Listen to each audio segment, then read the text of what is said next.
pasado martes se conmemoró 180 años de la batalla del 19 de marzo.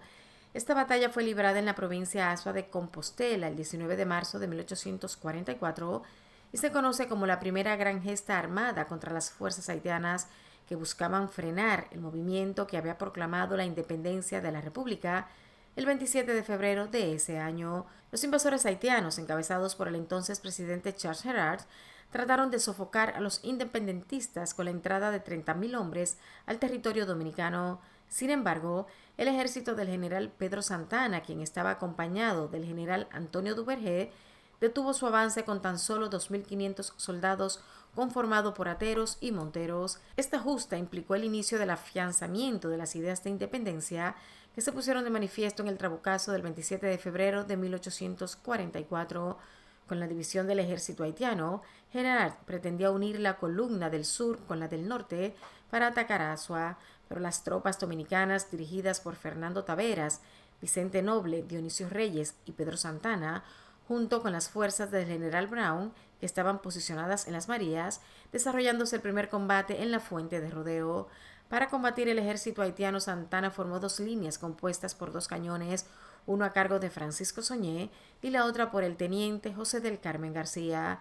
Según las fichas históricas, la batalla inició alrededor de las 7:30 de la mañana, donde los dominicanos vencieron a los haitianos.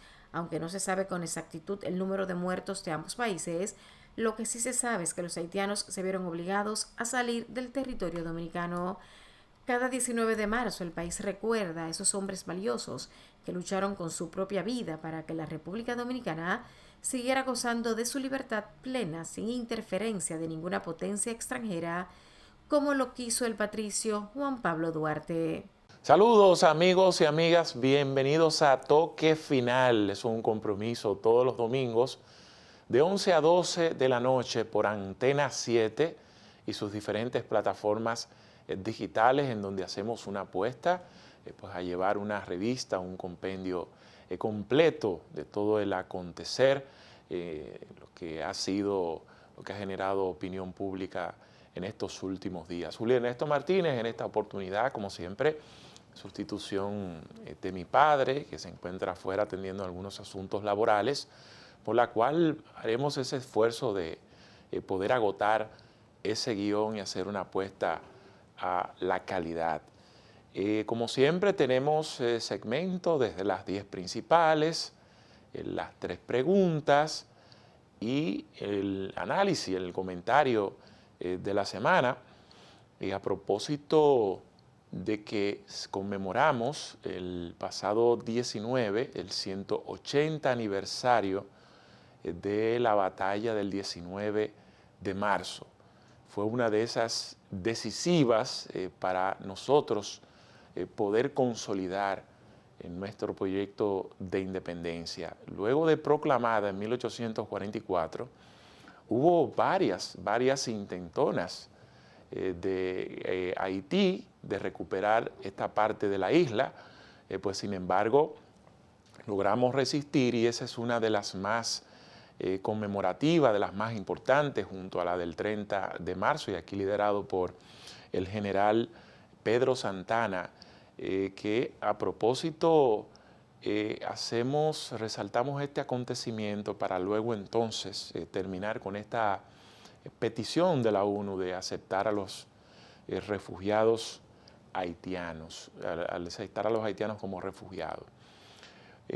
A unos 25 días de Balaguer traspasar el poder a Antonio Guzmán, le tocó, digamos, el discurso ceremonial para llevar los restos de Pedro Santana al Panteón Nacional.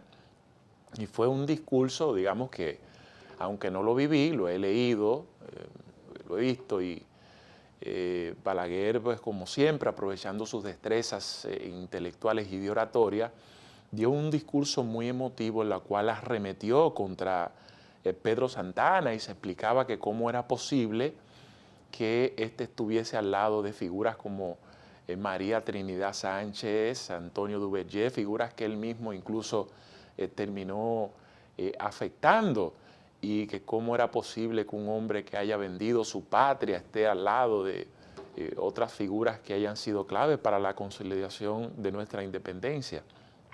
Pero aún así, pues Balaguer, a pesar de barrer el piso con Santana en términos intelectuales, él dijo que no podía sustraerse de su grandeza histórica. Ustedes saben que Pedro Santana fue, digamos, era parte de esa élite conservadora que era la que tomaba, digamos, las grandes decisiones en esa época. Fue incluso a la cual los trinitarios acudieron para poder lograr la independencia de la República. En ese entonces el término era separación. La palabra independencia no existía en el vocabulario dominicano, excepto, digamos, los trinitarios y Duarte, que tuvieron la oportunidad de viajar a otros países y ver otras realidades, pero aquí era algo totalmente distinto y la prioridad era la separación de Haití. Y se entendía a partir de ahí, ya lograda, digamos que estaban divididos entre diferentes posturas. Un grupo conservador, que era, digamos, la más dominante de la época, que la República Dominicana por sí sola no podía ser capaz de echar hacia adelante y que tenía que tener un protectorado con una potencia extranjera. Algunos entendían que era Francia, otros Estados Unidos, otro España, y pues ustedes saben que, digamos, Santana tiene una mancha histórica de la anexión, pero más allá de la toma de esa decisión, que el que ve la historia de forma objetiva sabe muy bien que era una idea que estaba concebida en gran parte, digamos, de personas de esa época que entendían que nosotros no teníamos esa capacidad, los trinitarios sí, y el tiempo le fue dando la razón, pero más allá de esa situación en términos históricos que ha llevado a Santana, digamos, a tener grandes críticos de la historia y catalogarlo como un traidor, es imposible negar el legado y lo clave que fue respecto a la gran prioridad de ese entonces, que era separarnos de Haití. Y ahí está la realidad, y la batalla del 19 de marzo fue clave para la época. A propósito, es difícil concebir, es difícil uno vivir esta situación 180 años después de proclamada nuestra independencia, tener situaciones como la que estamos viviendo respecto a nuestros vecinos haitianos y sobre todo con una embestida de una comunidad internacional y sus diferentes organismos que uno no se explica. La República Dominicana debería sincerizar en el presupuesto nacional qué cantidad de recursos se gasta en el problema haitiano, en todos los aspectos, desde las parturientas, desde el presupuesto en materia migratoria, en todos los aspectos, en cuanto a salud, como una forma de no de echarle vaina a nadie, sino simplemente de establecer y demostrar que la República Dominicana es el país más solidario con Haití. Sin embargo, tenemos una comunidad internacional que es experta esquivando responsabilidad y insistiendo en que la República Dominicana debe cargar con esa situación. Un problema que no lo creamos nosotros, un problema incluso que hemos sido parte, hemos sido afectados. Somos un país en vía de desarrollo con muchísimos problemas, país que no puede ni con él mismo, entonces tener que cargar situaciones ajenas y ni siquiera le permiten tener la capacidad de poder generar su propia identidad, sus propias leyes en materia migratoria. Nos quieren imponer desde fuera y sobre todo países que son peores estableciendo sus mandatos migratorios. Incluso ahí en los Estados Unidos hay zonas fronterizas que como una forma de evitar esas migraciones masivas han llevado incluso hasta hasta cocodrilos grandes, esos que comen gente. Hay incluso autorizaciones de carta blanca hasta de dispararle a muchísimas personas que van migrando. Es decir, hay situaciones bastante complejas y todos los países han decidido tomar su decisión en materia migratoria. Entonces, sin embargo, la República Dominicana, a pesar de ser el país más solidario respecto a Haití, como que nadie lo agradece, nadie toma eso en cuenta, y lo único que recibimos es peticiones absurdas como esta del ACNUR, que no es la primera vez que lo hace, y otros organismos que viven de eso, viven de los cuestionamientos para justificar sus fondos. Y bueno, al final esa es la situación, cada día más grave, uno siempre deseando que políticamente las cosas allá se puedan restablecer, y en la medida que eso pueda ocurrir, nosotros seremos uno de los principales beneficiados de esa situación, porque es una carga, es una situación cada vez más insostenible para el presupuesto dominicano. Vamos de esta forma a hacer un primer contacto con nuestros patrocinadores y retornamos con todo el contenido que tenemos preparado para todos ustedes.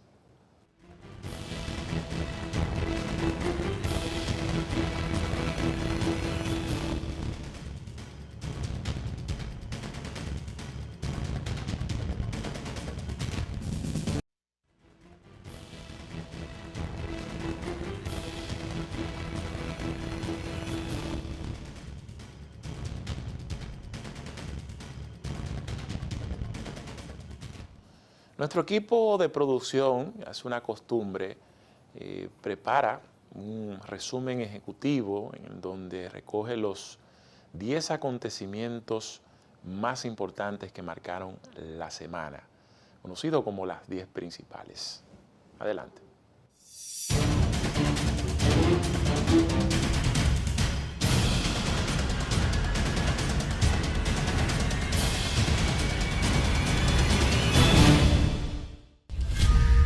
Aumentaron a 6 las personas que perdieron la vida como consecuencia de las quemaduras graves provocadas por los fuegos artificiales durante la celebración del Carnaval de Salcedo el domingo 10 de marzo. La nueva víctima mortal es César Polonia, de 15 años de edad, quien había sufrido quemaduras de tercer grado en el 80% de su cuerpo. Además de Polonia, fallecieron Ángel Diloné, de 11 años de edad, Henry Rosario Ortega, de 53, Andriel Leonardo Abreu, de 5, Joel Alexander García y Ángel Santos. Otros 3 menores de edad que también resultaron afectados por el incendio continúan en estado crítico en ese centro hospitalario. El trágico hecho ocurrió cuando el grupo de carnaval Los Toros se preparaba para su espectáculo de salida de la Cueva de los Disfrazados y un señor encendió de manera imprudente y sin las precauciones de rigor los fuegos artificiales frente a la tarima, la cual hizo contacto con los trajes de papel de los toros y toritos, dejando como resultado aproximadamente 18 personas con quemaduras en diferentes partes de su cuerpo. Por el caso, la Oficina de Atención Permanente del Distrito Judicial de la Provincia Hermanas Mirabal impuso presentación periódica en contra de Guillermo García Perdomo, imputado por el Ministerio Público de vender los fuegos artificiales. También dictó arresto domiciliario para Elvis Miguel Santos de Jesús, acusado de manipular las bengalas. En tanto, el Ministerio de Cultura canceló la celebración del Desfile Nacional de Carnaval 2024, previsto para este domingo, en solidaridad con los familiares de las víctimas de la tragedia ocurrida en el cierre del Carnaval de Salcedo el pasado domingo. Un incendio en la cárcel La Victoria dejó una estela de muerte y dolor. En el siniestro fallecieron hasta el momento 11 reclusos, según informó la Procuraduría General de la República.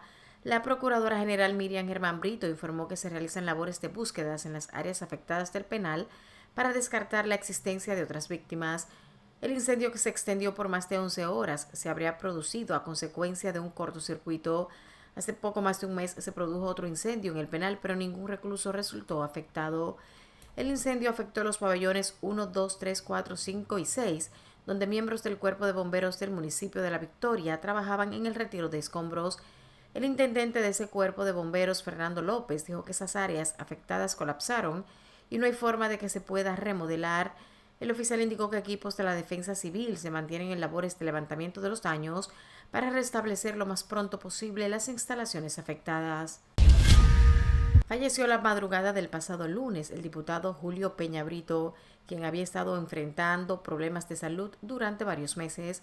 Durante su trayectoria política fue elegido como diputado en 4 periodos consecutivos desde el año 2006. Brito fue, además de político o abogado, al momento de su muerte fungía como diputado del PLD por la provincia de Azua.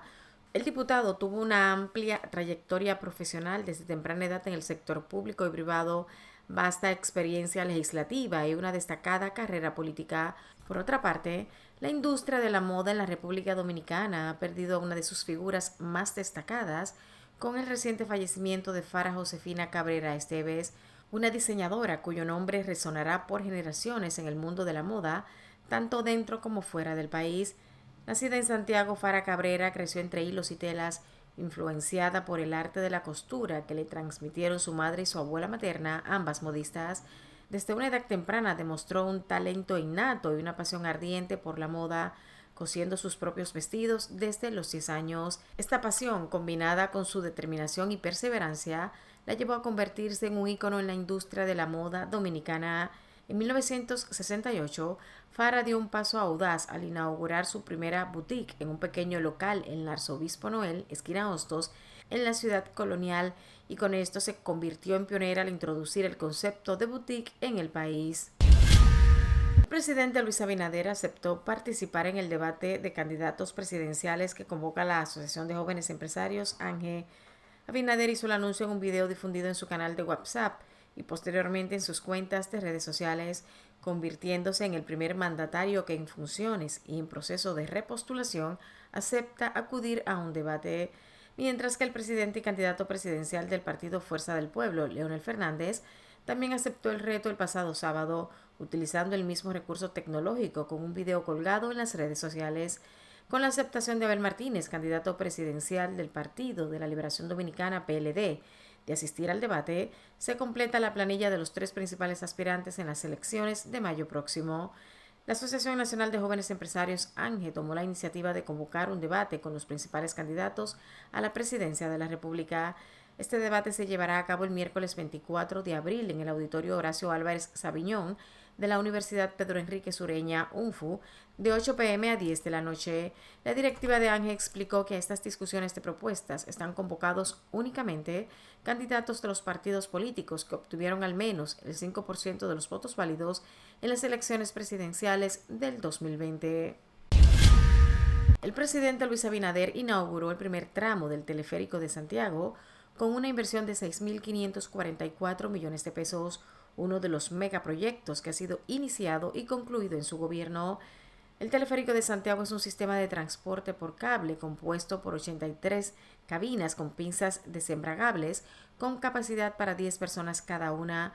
Tiene 4 estaciones en un recorrido de 4 kilómetros desde el sector La Yagüita del Pastor hasta la terminal central Las Carreras en Pueblo Nuevo. Después del teleférico, la obra más costosa que entregó Abinader fue la carretera San Víctor Jamao Jássica, con 40 kilómetros que conectan a la provincia de Espaillat con Puerto Plata. La inversión fue de 2.000 millones de pesos. Asimismo, el presidente y el director del Servicio Nacional de Salud, SNS, Mario Lama, entregaron el remozamiento y readecuación del Hospital Materno Doctora Evangelina Rodríguez, conocido popularmente como el Hospital de la Mujer, con una inversión que supera los 523 millones de pesos. El centro de salud fue sometido desde el 2020 a un proceso de reparación, adecuación y remozamiento por el Seguro Nacional de Salud, con una inversión total de 523 millones de pesos, que incluye 430 millones en infraestructura y potencia eléctrica y más de 92 millones de pesos en equipamiento, de acuerdo a lo detallado por Lama. El presidente también entregó el Hospital Santo Socorro en la capital, que fue remozado y renombrado como Hospital Infantil Dr. José Manuel Rodríguez Jiménez. El centro, que cuenta con más de 75 años, fue remozado con una inversión de 126 millones de pesos. De igual forma, el presidente y el rector de la Universidad Autónoma de Santo Domingo UAS entregaron el Liceo Experimental Ligia Santos Beliar y la extensión de la Academia en Moca, provincia de Espaillat. El gobernante también cortó la cinta tricolor en la apertura del Parque Nacional y Arqueológico de la Isabela Histórica en Puerto Plata, una obra remozada a un costo de 170 millones de pesos. Además, el Centro de Atención Integral a la Primera Infancia Caipi en Gurabo y los muelles Río San Juan y Cabrera en la provincia María Trinidad Sánchez. El empresario Elon Musk consideró como interesante el proyecto de la verja fronteriza que construye República Dominicana, a lo que el presidente de la República, Luis Abinader, reaccionó invitando al magnate a visitar el país para que explore sus oportunidades tecnológicas. El director ejecutivo de Tesla y dueño de la red social X compartió en su cuenta de la referida plataforma una información en la que se dan detalles sobre la construcción de la verja fronteriza y lo hizo comentando una sola palabra: interesante. Tiene razón Elon Musk. Nuestra iniciativa de verja perimetral inteligente entre República Dominicana y Haití es de hecho un proyecto interesante que se está implementando en este momento, ayudando a mantener seguro nuestro país, expresó Abinader en un mensaje en el que etiquetó la cuenta de Musk. La publicación compartida por Musk de la cuenta Wall Street Silver indica que la República Dominicana ha construido un muro fronterizo de 12 pies de alto para protegerlos de las pandillas y el crimen. Lo llaman valla de seguridad inteligente con drones y cámaras. Tienen torres de vigilancia y visiones nocturnas. ¿Qué estamos haciendo en Estados Unidos? Quizás Biden quiera tomar algunas notas de la República Dominicana. Grupo CIT y su empresa Indubeca anunciaron una alianza estratégica con el Grupo Medrano con la adquisición mayoritaria de las emisoras de radio de este medio de comunicaciones. Ligia Bonetti, presidenta ejecutiva de Grupo CIT, indicó que la decisión de esta alianza con Grupo Medrano surge de una estrategia cuidadosamente considerada y hacerlo de la mano de la familia Medrano, con su arraigada relevancia en la región, representa una asociación ideal en nuestra misión de afianzar el progreso de la región. Se informó que Rosa Olga Medrano continuará con la dirección de las emisoras. Es un honor contar con una profesional como ella liderando esta nueva etapa de las emisoras, una empresa de visión que ha dejado una huella significativa en el ámbito mediático local, permitiéndonos consolidar así nuestro compromiso continuo con el desarrollo de La Vega, añadió Bonetti. Esta alianza cuenta con las emisoras en diferentes puntos del país como Ritmo 96, Estrella 90, Canal 105, Super Q, Suave 107, Tropicalísimo, Treble, Turbo 98, Tropicana 106.3, entre otras.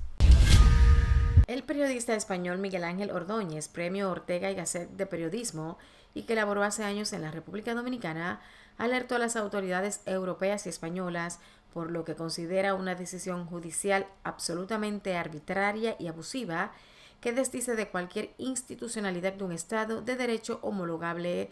Se refiere a una decisión de la 9ª Sala de la Cámara Penal del Juzgado de Primera Instancia del Distrito Nacional, que lo ha declarado en rebeldía a pesar de no haber sido citado correctamente en su domicilio en España, para que responda a una querella interpuesta en su contra por los empresarios hispano-dominicanos Jesús Barderas y Abraham Azuri, tras la publicación en ese país del libro de su autoría, Negocios de Bajos Vuelos. En la obra se explican los intríngulis de la controversial concesión de los aeropuertos estatales a ambos empresarios, los orígenes de la privatización, los antecedentes de algunos involucrados, las claves de su intento de reeditar el lucrativo negocio de Aerodón con el polémico Aeropuerto Internacional de Bávaro, así como la reiterativa aparición de sus nombres en presuntas tramas de corrupción de España. Aunque el libro fue publicado en 2021 en España, los empresarios esperaron 1 año y medio para presentar una querella en tribunales dominicanos contra Ordóñez por presuntos delitos sobre expresión y difusión del pensamiento. En la querella dominicana se pide una condena de cárcel y 800 millones de pesos. Líderes caribeños informaron el pasado martes que todos los grupos y partidos políticos, con excepción de uno, han presentado nominados para un Consejo Presidencial de Transición encargado de seleccionar a un primer ministro interino para Haití, país hundido en la violencia de pandillas. El consejo de 9 miembros se redujo a 8 después de que el partido Petit Desalines, encabezado por el ex senador y candidato presidencial Moïse Jean Charles, declinó ocupar un lugar la semana pasada.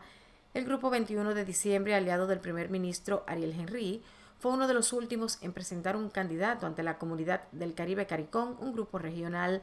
Aquellos que han obtenido un lugar en el consejo son EDRED, un partido encabezado por el ex primer ministro Claude Joseph, el Montana Accord, un grupo de líderes de la sociedad civil, partidos políticos y otros, Famille Lavalas, el partido del expresidente Jean-Bertrand Aristide, el colectivo 30 de enero, que representa a partidos entre los que se encuentra el del expresidente Michel Martelly y el sector privado. Además de seleccionar a un primer ministro interino, el Consejo será responsable de nombrar a un Consejo de Ministros, todo un Consejo Electoral Provisional y un Consejo de Seguridad Nacional. Todos los miembros del Consejo de Transición deberán apoyar el despliegue de una Fuerza Armada extranjera. En otro orden, el gobierno dominicano explicó que el canal acordado con Haití para evacuar de ese país a dominicanos y a personal diplomático y de organismos internacionales es el único corredor disponible para tales fines. Ha sido habilitado por 15 días renovables y utilizará 2 aeropuertos y un helipuerto. Alrededor de 300 integrantes de personal diplomático consular, de organismos internacionales y multilaterales han sido evacuados de territorio haitiano a República Dominicana mediante logística de seguridad desplegadas por el Ministerio de Defensa. A través de estas operaciones de evacuación, personal que laboraba en la Unión Europea, el Banco Mundial, la Embajada de Canadá, el Fondo Monetario Internacional, las Naciones Unidas y la Embajada de Cuba. Hasta la fecha se han transportado 174 hombres, 105 mujeres, 9 niñas y niños, para un total de 296 personas. Finalmente, la Comisión Electoral Central de Rusia difundió los primeros resultados de las elecciones presidenciales y anunció que Vladimir Putin obtiene el 87.97% de los votos sin ninguna oposición real. Las elecciones presidenciales se celebró en el contexto de la más dura represión de la oposición política y la libertad de expresión en Rusia desde la época soviética. Solo 3 candidatos simbólicos pudieron presentarse contra Putin en su búsqueda de un quinto mandato. Con esta farsa, Putin se dispone a prolongar 6 años más su mandato de casi un cuarto de siglo, tras una implacable represión de la disidencia. El enemigo político más acérrimo de Putin, Alexei Navalny, murió en dudosas circunstancias en una prisión del Ártico el mes pasado, y otros críticos están en la cárcel o en el exilio. Putin, de 71 años, ya ejerció 2 mandatos de 4 años y 2 de 6, con un periodo intermedio como primer ministro, en el cual siguió siendo el hombre fuerte del país.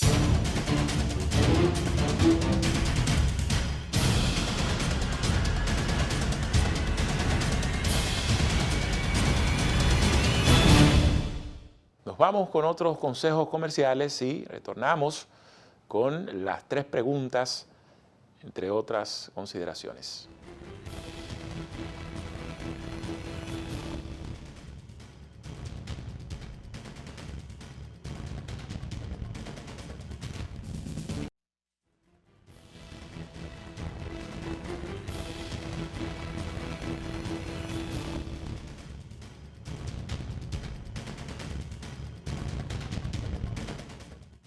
Las 3 preguntas la enfocamos hacia la tragedia ocurrida en la cárcel de La Victoria a través de un incendio entre la celda 3 y 4 que ha dejado varias víctimas y heridos y un caos, y sobre todo que refleja una realidad de nuestras cárceles dominicanas y sus precariedades y el entramado de corrupción en la cual se manejan. Nuestro invitado de hoy es Carlos Peña, el presidente de Generación de Servidores, al cual pues hicimos las 3 preguntas sobre esta situación ocurrida en la cárcel de La Victoria. Las compartimos con todos ustedes.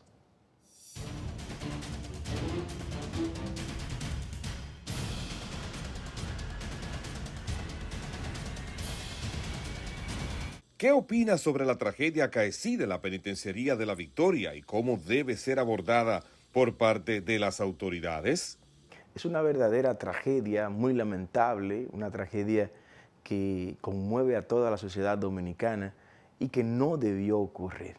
La penitenciaría de La Victoria tiene una sobrepoblación carcelaria desde hace muchos años, pero eso no exime para nada a las actuales autoridades de responsabilidad en este tema. Tenemos 28,000 personas en nuestro sistema carcelario y solo en La Victoria tenemos cerca de 9,000 reclusos. Imperdonable, ya se veía venir el desorden ahí dentro que iba a causar este cúmulo de personas, el escuchar del actual gobierno tratar de limpiarse las manos con relación a este tema también es imperdonable. No accionó el gobierno en la dimensión que debía accionar. La cantidad de personas que ahí tenemos en esta cárcel amerita una atención muy particular por parte de la actual administración y sobre todo habiendo una construcción concluida en más de un 90% de otras instalaciones carcelarias para movilizar los presos que tenemos en La Victoria y que por mezquindades y por limitaciones en lo que respecta a una buena administración pública no se haya concluido la misma, no dándole seguimiento a las obras del Estado, lo que repercute en daño directo a los recursos del pueblo dominicano, pues sencillamente tenemos que decir que uno de los principales protagonistas en la responsabilidad en este acto lamentable en el que ya van decenas de muertos, esto va a concluir en decenas de muertos, y le pido al gobierno que no oculte para nada lo que ahí está ocurriendo. El gobierno también necesitaba, como no, traer nuevos temas para poder sacar de la palestra temas que no convienen que estén siendo ventilados, como lo es el caso del corredor humanitario que se ha establecido, que no es más que la instalación de campos de refugiados haitianos en República Dominicana, entre otros temas, pero no debió ser esta vía, la vía de crear este nivel de desastre que nosotros creemos de manera responsable que detrás de todo esto está también la responsabilidad del gobierno del PRM. Debe mantenerse sin uso el nuevo recinto de Las Parras hasta que concluya el proceso judicial que arrastra a esa construcción. ¿Alguna sugerencia para aprovechar esa inversión sin afectar su judicialización? Mira, la realidad es que este caso de la nueva cárcel de La Victoria, ya en Las Parras, el que esté como está, es una de las grandes evidencias de la incapacidad de Luis Abinader para gobernar esta nación. La incompetencia de quien tiene la conducción del país se manifiesta en daños como esto. Esa instalación se está deteriorando de manera burda, está cayéndose a pedazos después de haber invertido cientos de miles de millones de pesos en la construcción de estas instalaciones y sencillamente porque esto es parte de algo que le conviene a este gobierno desacreditar y que viene desde el pasado, pues no le importa echar por la borda los recursos del pueblo dominicano que han sido abordados ahí. Hay que utilizar esas instalaciones inmediatamente, hay que concluir el 10% que le falta a esas instalaciones y comenzar a trasladar la población carcelaria que tenemos en La Victoria a estas nuevas instalaciones y que el proceso judicial continúe como tenga que continuar, pero no echar a perder ni restarle el valor a los recursos del pueblo dominicano sencillamente por diatribas y retaliaciones de corte político. La justicia que siga haciendo su trabajo, pero el dinero que hemos puesto en esas instalaciones los dominicanos no podemos verlo irse al polvo, irse al despeñadero como lo está colocando la actual administración. ¿Cuál es su propuesta penitenciaria? ¿Cómo evitar que la mayoría de las cárceles estén pobladas de reclusos preventivos? El plan de gobierno que encabeza Generación de Servidores y que como candidato presidencial nos ha ordenado la organización dar a conocer es revolucionario, es radical, es transformador. Nosotros no creemos en las cárceles. Nosotros vamos a colocar los 28,000 presos que tenemos en República Dominicana en lugares productivos. El 80% de las tierras con vocación productiva en República Dominicana no está sembrada en este momento. Los 28,000 presos que tenemos en nuestro sistema penitenciario saldrán a esos terrenos a sembrar según el cronograma que entendamos como gobierno se debe producir. De manera que a un preso cualquiera se le asignarán 4, 5, 6, 10 tareas de tierra para que ahí cultive y lo que deje de beneficio este cultivo, el 50% será depositado en una cuenta de banco para que una vez salga de cumplir su pena tenga dinero en su cuenta, tenga dinero ahorrado para emprender un determinado proyecto.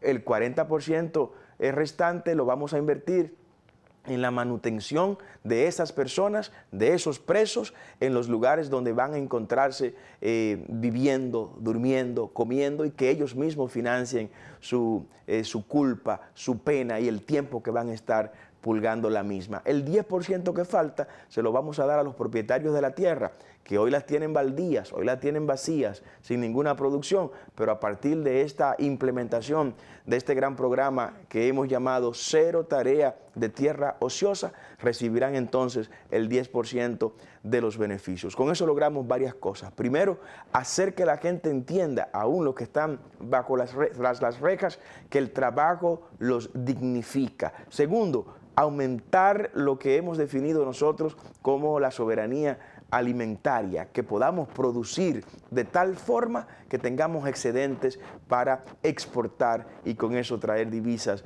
al territorio dominicano. Y esta gente, una vez salga de la cárcel, pues no tendrá que reincidir, porque podrá insertarse en el ámbito laboral con los ahorros que él mismo habría producido mientras estaba purgando su pena en la prisión. Es que esto es parte de la irresponsabilidad del sistema de justicia que tenemos. Aquí en las cárceles tenemos cerca del 65% de la población carcelaria que es preventivo.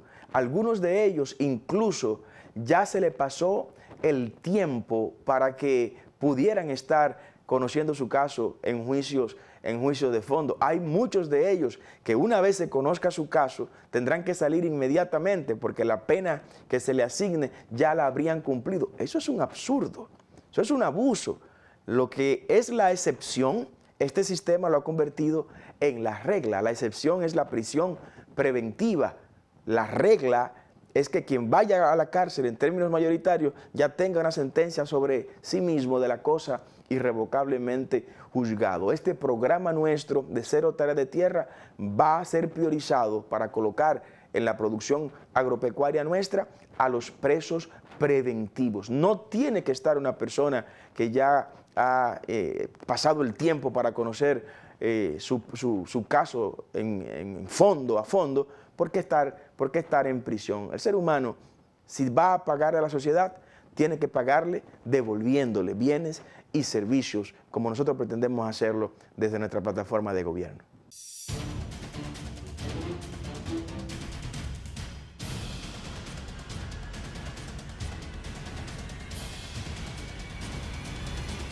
Bueno, es evidente la situación ocurrida en La Victoria, una cárcel construida de hace más de 70 años, la cual fue concebida para una capacidad de 1.100 reclusos y tiene más de 8.000 y 9.000, lo que hace pues una situación ahí pues inmanejable, y ustedes saben que es algo que no entra dentro del famoso modelo penitenciario, que es la que permite tener un control distinto a las personas que están privadas de libertad, a pesar de que no se ha diagnosticado cuál fue la causa que provocó ese incendio, mucho más especulaciones, pues todo el mundo sabe la situación que se vive desde Najayo y que lamentablemente hay una cárcel construida de Las Parras que estaba bajo un cuestionamiento de un expediente de corrupción, y como era un famoso cuerpo del delito, simplemente dejó que se creciera la grama, se le dio larga y no se produjo ese traslado paulatino de los reclusos a ese nuevo modelo penitenciario.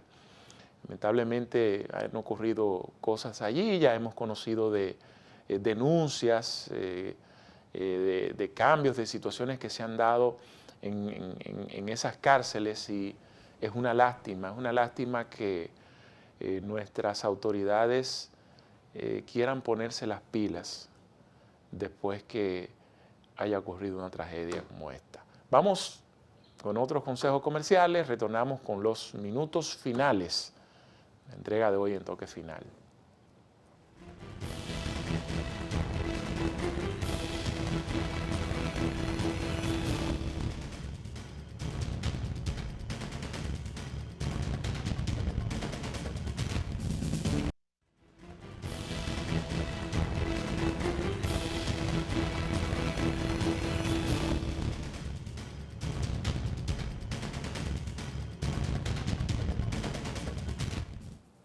El enfoque de esta noche lo vamos a dedicar a los debates electorales, luego de los principales candidatos, incluyendo el presidente Luis Abinader, aceptara el reto propuesto por la Asociación de Jóvenes Empresarios de participar en un debate con los diferentes candidatos, sobre todo con los principales, tanto Leonel Fernández como Abel Martínez. Ya eso sumado a otros debates que se han venido desarrollando en el ámbito congresional entre los diputados, aspirantes a senadores, organizado por CODES y transmitido por una serie de medios, de cadena de medios de radio, televisión y redes sociales. Eso por lo menos nos lleva a la buena noticia de que la República Dominicana se incorpora a la cultura del debate. Quizás no sea determinante como otras variables para que un electorado se decida, pero no deja de ser importante porque permite al ciudadano conocer más a sus aspirantes y lo que ellos proponen, además de un intercambio de ideas entre ellos.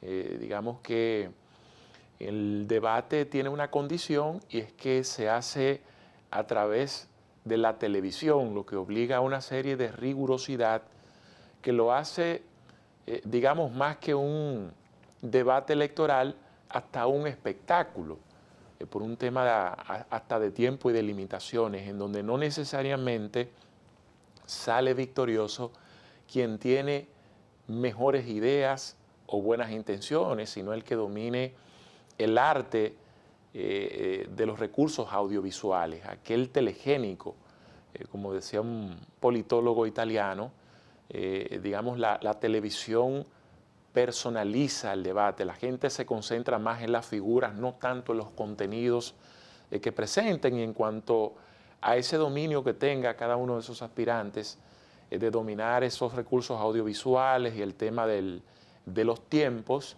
es el que puede salir victorioso en un debate. Y somos de los pocos países que no tiene esa cultura tan arraigada, pero con el esfuerzo que se ha venido haciendo, más el aporte, digamos, que hacen los diferentes sectores, y agregarle también que en esta oportunidad un presidente en ejercicio como Luis Abinader, con su alta popularidad, lo tradicional era no participar en los debates, entendiendo de que a su campaña no le aportaba o no iba a ser determinante, pero él sí aceptó, y qué bueno, y qué bueno. Y a propósito de la coyuntura electoral que se avecina, me tomaría el atrevimiento de hacer dos advertencias, y sobre todo para los partidos de oposición,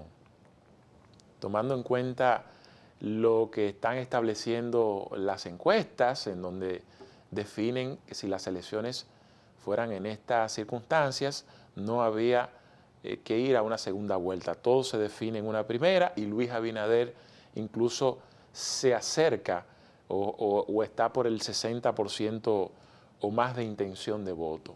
Hay que preguntarse lo siguiente: en las pasadas municipales,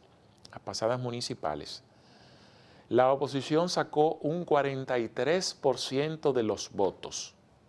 Sin embargo, no pudo capitalizar ni siquiera el 15% de los resultados en alcaldía.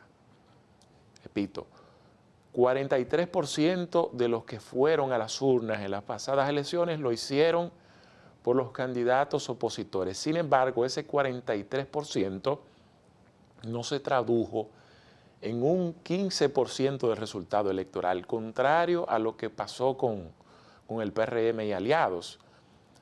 Sacaron alrededor de un 56% y obtuvieron el 85% o más del resultado municipal.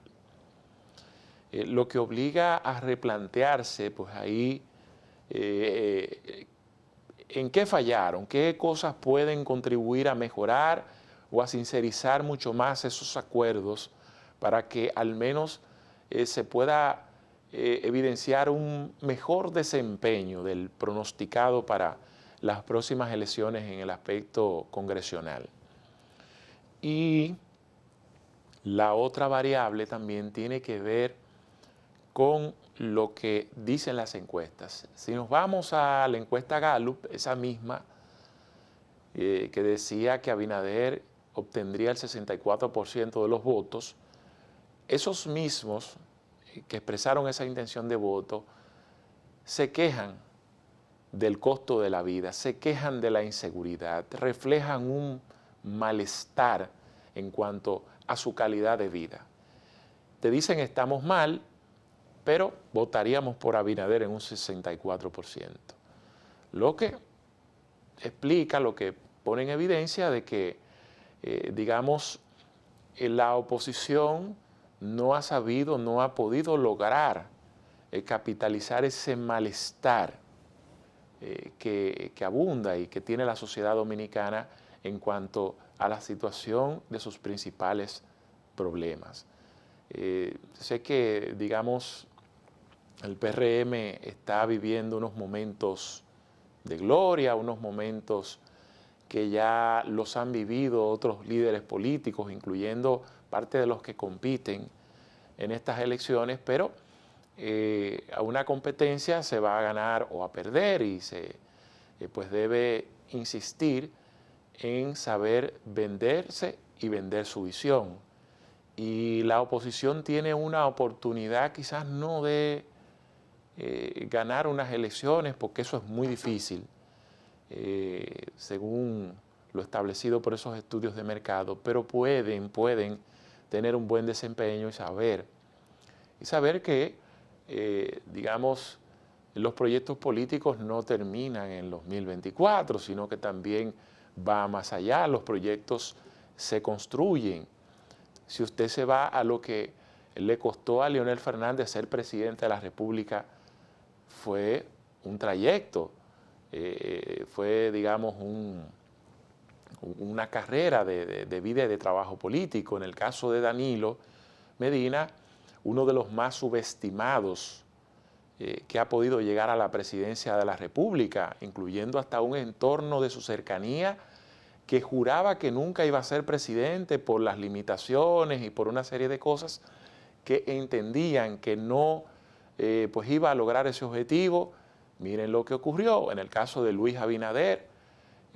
Yo incluso, este servidor estuvo presente, siendo hasta un menor de edad, en algunos eventos en donde empezaron a surgir esas ideas y esas intenciones de aspirar a la presidencia de la República, y pues el electorado le ha dado la oportunidad y sobre todo que le ha dado un voto de confianza para ir por un periodo gubernamental, por lo que, digamos, eso obliga a replantearse a la oposición, esos partidos, y tomar en cuenta esa situación de que a pesar de haber obtenido un apoyo importante del electorado que fue a las urnas, eso no se consolidó en una victoria en términos de resultados municipales, pero están a tiempo de por lo menos mejorar esa situación. Hemos llegado ya al final de la entrega de hoy de Toque Final, como siempre agradecidos por la amabilidad de su sintonía. Nos vemos el próximo domingo en otra entrega de 11 a 12 de la noche por Antena 7 y sus plataformas digitales.